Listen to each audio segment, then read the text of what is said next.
ကျွန်တော်အခုတင်ဆက်ပေးမှာတော့ဖန်အံမြို့မှာရှိတဲ့ကော့ကုန်းကူပြာပုံရိပ်တွေပဲဖြစ်ပါတယ်ဒီပြားတောင်ကြားလမ်းမှာတည်ဆောက်ထားတာဖြစ်ပြီးတော့ရာစုနှစ်ခုနှစ်ရာစုကလေးကတည်ရှိခဲ့တာလို့သိရပါတယ်ရှေးဟောင်းသမိုင်းမှတ်တမ်းဝင်တယ်လို့လည်းရေးသားထားတာတွေ့ရပါတယ်တောင်ဘေးနေရာတွေမှာဘုရားပုံရိပ်တွေကိုထွန်းထူထားတာကအလွန်အံ့ဩဖို့ကောင်းပါတယ်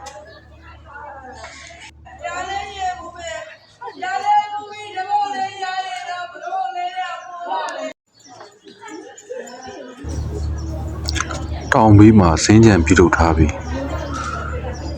အဲ့ဒီဇင်းကြံတွေရဲ့ရှောက်ဝိုင်းကူတွင်းစီကိုရောက်သွားမှာဖြစ်ပါတယ်လမ်းတောက်လျှောက်မှာလည်းဘုရားအဆူပေါင်းများစွာကိုတွေ့ရခဲ့ပါတယ်အင်မတန်ထူးခြားပြီးအံ့ဩဖွယ်ကောင်းပါတယ်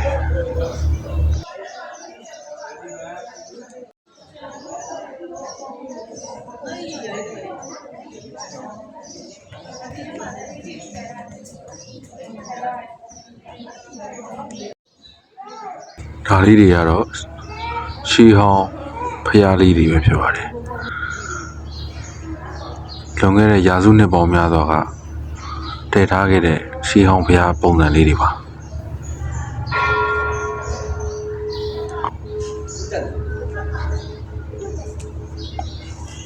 ဦးဆိုရင်တော့ကိုဝင်ပေါက်နားရောက်တော့မှာဖြစ်ပါတယ်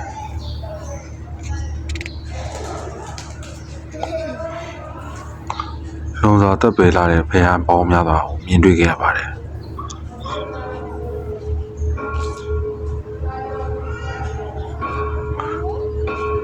ကိုဝင်ပေါက်တွေ့ချင်းမှာကြောက်စိမ်းအောင်ကြောက်ထုပေါ်မှာဖျားတည်ထားတာဖြစ်ပါတယ်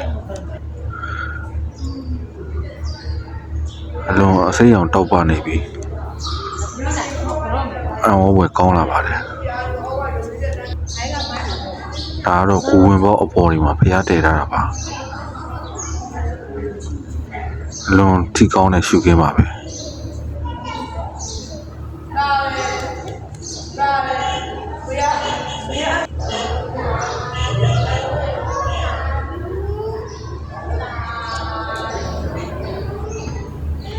ကူတွင်းထဲမှာလည်း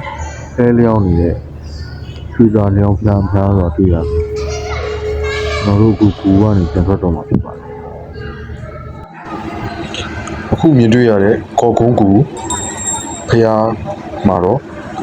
ဖျားစီဒီတိမ်ပေါင်းများစွာတော့ရှိမယ်လို့ခန့်မှန်းရပါတယ်လွန်စွာလည်းတက်ပေဖို့ကောင်းပါတယ်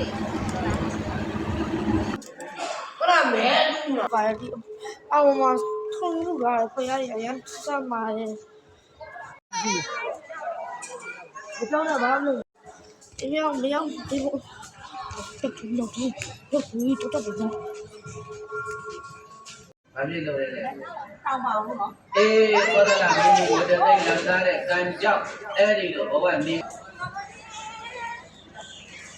အခုဗီဒီယိုလေးကိုကြည့်ရှုပြီးကျွန်တော် channel လေးကိုလည်း like and subscribe လေးလုပ်ပေးခဲ့ပါအားလုံးကိုကျေးဇူးတင်ပါတယ်